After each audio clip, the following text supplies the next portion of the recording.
નમસ્કાર વિદ્યાર્થી મિત્રો, ગુજરાતી વિષયમાં કાવ્ય 11 ઉર્મિલા ખંડકાવ્ય એમાં આપણે અગાઉ જોયું છે કે લક્ષ્મણ એ વનવાસ જવાની તૈયારી કરે છે અને ઉર્મિલા પાસે સંમતિ લેવા આવે છે, બરાબર। ત્યારે લક્ષ્મણ એ સંમતિ લેવા જાય છે, શું કહેવું, કેમ સંમતિ માંગવી એની દ્વિધામાં છે। તેમ છતાં ઉર્મિલાને પોતાનો બંધુ ધર્મ જણાવી તેની સંમતિ માંગે છે। ત્યારે ઉર્મિલાએ ન આક્રંદ કર્યું કે ન લક્ષ્મણને વારવાની કોઈ ચેષ્ટા કરી। તેણે પોતાના ચહેરા પર સ્નેહ સ્નોકની એક લકીર પણ ફરકવા ન દીધી। આ મનસ્થિતિ જોતાં લક્ષ્મણ ઉર્મિલાને એક શૂરવીર યોદ્ધા સાથે તો સરખાવે જ છે। ઉર્મિલાને લક્ષ્મણના શિરે ચિંતા ભાર વધારવા માંગતી ન હતી, તેમની સાથે વનમાં જવાની જીદ પકડી પણ નથી। એથી તો તે ઉર્મિલાને એવું ઉત્તમ લાગે છે કે વિયોગ સહન કરીને ભલે ને હૈયું ચિરાઈ જાય, બરાબર ને। અને લક્ષ્મણને માટે ઉર્મિલાનું આ વર્તન જે છે, એની વાણી જે છે તે અનપેક્ષિત હતા। તેણે અપેક્ષા નહોતી રાખી કે ઉર્મિલા આવી રીતે વર્તન કરશે એમ।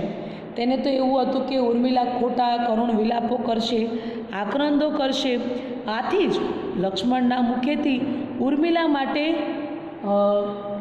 એના પ્રશંસારૂપો શબ્દ ખરી પડે છે અને કહે છે કે ઉર્મિલા સંસારના સેવકોથી તો તું કંઈક જુદી સુર આત્મજા એટલે કે દેવની પુત્રી સમાન તું છે। અને આ પ્રશસ્તિના શબ્દો એના મોંથી ખરી પડે છે અને લક્ષ્મણ આવી રીતે સુર આત્મજા કહીને ઉર્મિલાનું બહુમાન કરે છે। લક્ષ્મણને આગળ જે એના મનમાં જે ભય છે તે આપણે આગળની પંક્તિમાં જોઈશું। અહીંયા સુધી તો આપણે જોયું જ હતું। હવે તે એના મનમાં હજુ પણ જે ભય હતો તે ભય અહીંયા લક્ષ્મણ ઉર્મિલાની પાસે આવતા જ એનો ભય દરેક દૂર થાય, જેની ચિંતા ટળી જાય છે। કારણ કે ઉર્મિલાનું વર્તન જ એ રીતનું છે, એ કોઈ આક્રંદ નથી કરતી, કોઈ કરુણ વિલાપો નથી કરતી, એણે કોઈ હઠ નથી કરી અને એ જ વર્તન જોઈને આ અપેક્ષા વગરનું જે વર્તન છે તે સારું વર્તન છે। લક્ષ્મણને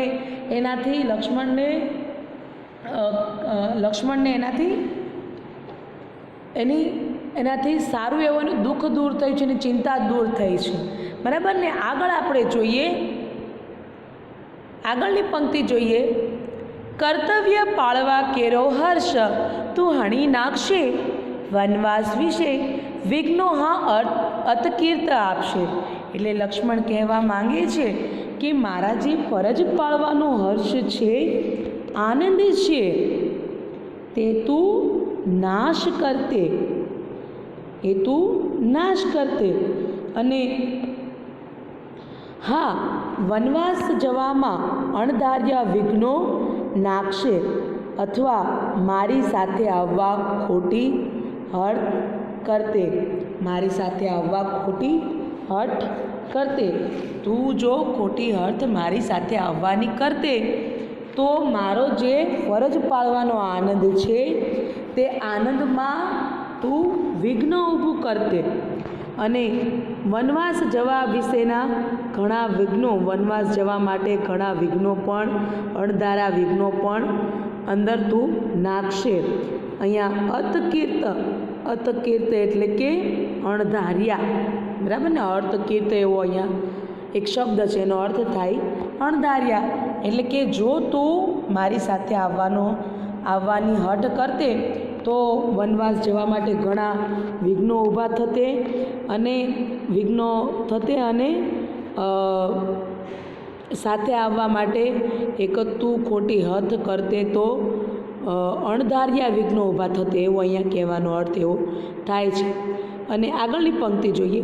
સીતાનો દાખલો લેવા તું અવશ્ય ઊભી થશે, હતી એ અંતરે ભીતિ ઉપાયો સૂઝતા નહીં।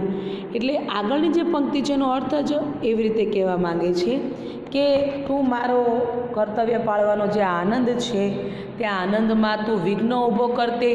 જો તું વનવાસ આવવા તૈયાર થતે તો તું મારા આનંદમાં તું નાશ પામશે। એટલે કે જે હું ફરજ બજાવી રહ્યો છું તે ફરજમાં સ્વાભાવિક રીતે એમાં વિઘ્ન ઊભું થાય જ। કઈ રીતે? તો રામ છે એની સેવા માટે લક્ષ્મણ જાય છે, બંધુ ધર્મ નિભાવવા જાય છે, પરંતુ લક્ષ્મણનો એ પણ ધર્મ થાય છે કે જો પત્ની સાથે હોય તો પત્નીની રક્ષા કરવી. અને આ વિષમ વનવાસ છે, એ વનવાસ છે, વનવાસની અંદર પત્નીને એકલી તો ન મૂકી શકાય, એની પણ રક્ષા કરવી પડે. એટલે કે આ વનવાસમાં બંધુ ધર્મમાં પણ વિઘ્નો ઊભા થતે, બરાબર ને? વનવાસમાં પણ વિઘ્નો ઊભા થતે, ધાર્યા ન હોય એવા વિઘ્નો ઊભા થાય પત્નીની રક્ષા કરવા જતા. એટલે કહે છે કે તું સીતાનો દાખલો આપવા અવશ્ય જરૂર ઊભી થશે, એ મને મારા અંતરમાં ડર હતો, મારા અંતરમાં એ જ ડર હતો કે તું સીતાનો દાખલો દેવા જરૂર ઊભી થઈશ કે સીતા કેવી સાથે આવે છે. એક સ્ત્રી તરીકે સ્ત્રીનો આવો સ્વભાવ જ હોય છે કે સીતા કેવી સાથે આવવા તૈયાર થાય છે અને પતિની સાથે કેવી રીતે જાય છે, તો મને પણ સાથે લઈ જાવ. એટલે કે આવી રીતે તું એવી હઠ જરૂર કરતે એવો મને ડર હતો, અને મને એના માટે કોઈ માર્ગ ઉપાયો એટલે કે કોઈ માર્ગ, કોઈ રસ્તો એના માટે કોઈ સૂઝતો ન હતો. મને એના માટે કોઈ રસ્તો સૂઝતો ન હતો કે હું તને કઈ રીતે કહી શકું, તને કઈ રીતે મનાવી શકું કે તું સાથે આવ નહીં એમ. એ મને કોઈ માર્ગ જ નહોતો સૂઝતો, કારણ કે સીતા સાથે જાય છે રામ સાથે, તો સ્વાભાવિક રીતે લક્ષ્મણ જાય તો લક્ષ્મણ સાથે ઉર્મિલા પણ કેમ ન જઈ શકે? જઈ જ શકે. પણ તે તો લક્ષ્મણનો એટલે કે મારા ચિત્તનો, લક્ષ્મણ એવું કહે છે કે તે તો મારા ચિત્તનો પૂરેપૂરો ભાર ઓછો કરી દીધો છે આથી જ, પરંતુ તું આ રીતે જ તે આ રીતે ભાર ઓછો કર્યો છે, એટલા માટે તું કેવી સાબિત થાય છે એના ઉદાહરણો આપે છે લક્ષ્મણ. પરંતુ દિવ્ય કો દેવી સિદ્ધ તું સર્વથા થઈ, સ્વાર્થને પોષવા તારે અંતરે વાસના નથી. એટલે કહે છે પરંતુ મેં જે વિચાર્યું હતું તેના કરતાં તો તું અલગ જ સાબિત થઈ છે, તું કોઈ દિવ્ય દેવી સર્વથા સાબિત થઈ છે. તારા અંતરમાં સ્વાર્થને પોષવા માટે કોઈ ઈચ્છા નથી, બરાબર ને? તારા અંતરમાં સ્વાર્થને પોષવાની ઈચ્છા નથી, વાસના એટલે કે ઈચ્છા નથી. સ્નેહીના ચિત્તને શોભે એવી શાંતિ તે સાચવી, એટલે કે એક સ્નેહીના ચિત્તને શોભે ને એવી શાંતિ તે રાખી છે. એક પ્રિય પાત્ર માટે જે આપણે અપેક્ષા રાખી હોય ને એવી જ અપેક્ષા તારા પર ઠરી છે, એટલે કે એવી શાંતિ તે તારા હૃદયમાં રાખી છે. અત્યારે તારી જગ્યાએ કોઈ બીજું હોત ને તો એણે આક્રંદો કરણ કર્યા હોત, સાથે આવવાની હઠ કરી હોત, પણ તે તો મારા પ્રેમને સમજ્યું છે, તે મારા દુઃખને સમજી છે અને તે મારી ચિંતા દૂર કરી છે, તે શાંતિ રાખી છે. આગળ જોઈએ. સંગે રહેવું નિજ હૃદયનો ભાર ઉતારવાને, ને વહાલાને કુશલ નિરખી અંતરે રાચવાને. એ તો વાલી અધમ ઉરનો સ્વાર્થ કે સ્નેહ ગર્વ, સ્નેહી કેરું હૃદય સમજે તે તણું તત્વ સર્વ. એટલે કહે છે કે પોતાના હૃદયનો ભાર ઉતારવા, હૃદયને હળવું કરવા, સાથે રહેવું, આવું તો બધું કરી શકે, બધા કરી શકે, બરાબર ને? અને વહાલાને કુશળ જોઈ મનમાં આનંદ પામવું, એ તો વહાલી અધમ હૃદયનો સ્વાર્થ કે સ્નેહનો ગર્વ.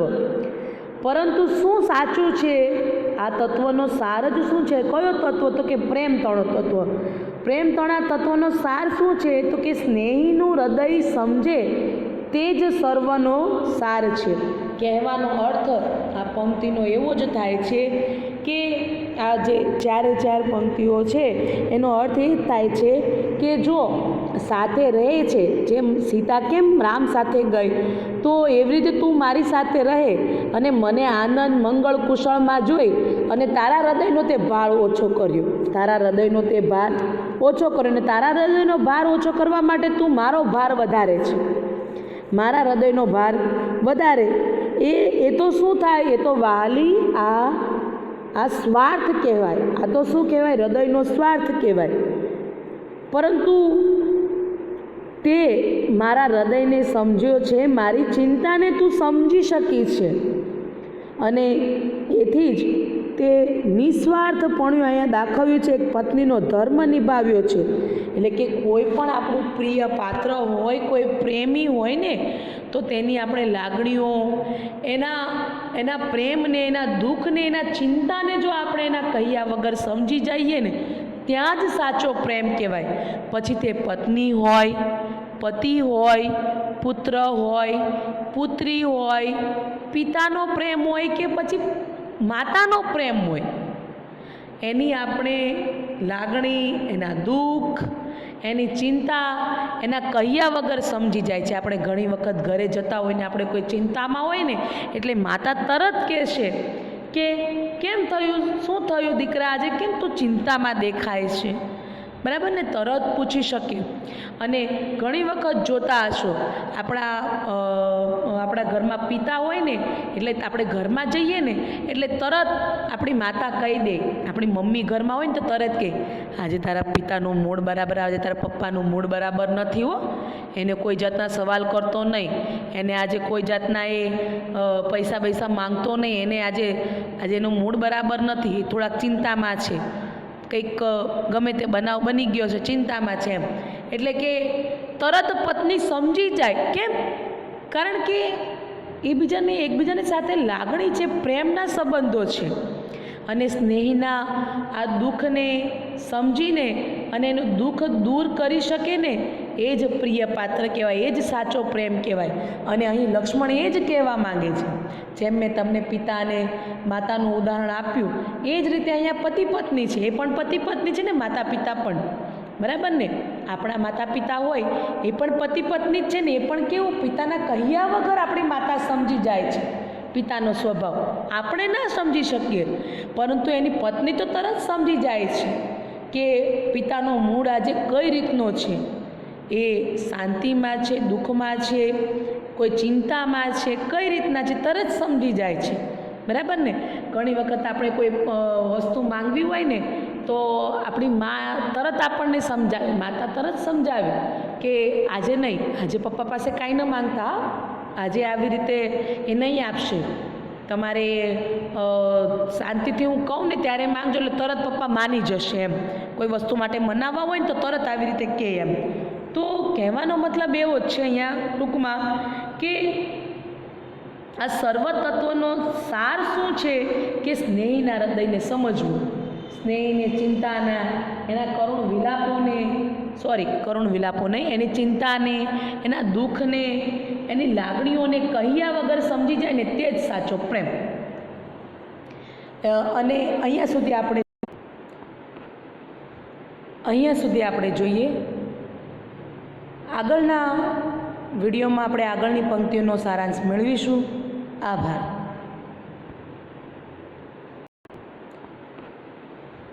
અહીંયા સુધી આપણે જોઈએ. આગળના વિડીયોમાં આપણે આગળની પંક્તિઓનો સારાંશ મેળવીશું. આભાર.